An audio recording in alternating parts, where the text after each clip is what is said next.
ఎటెళ్ళిందో నా లేఖ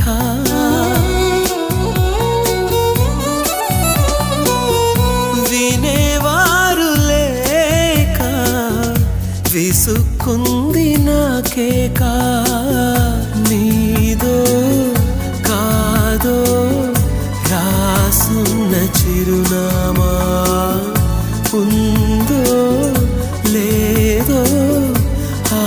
చోట నా ప్రేమ వరం లాంటి శాపమేదో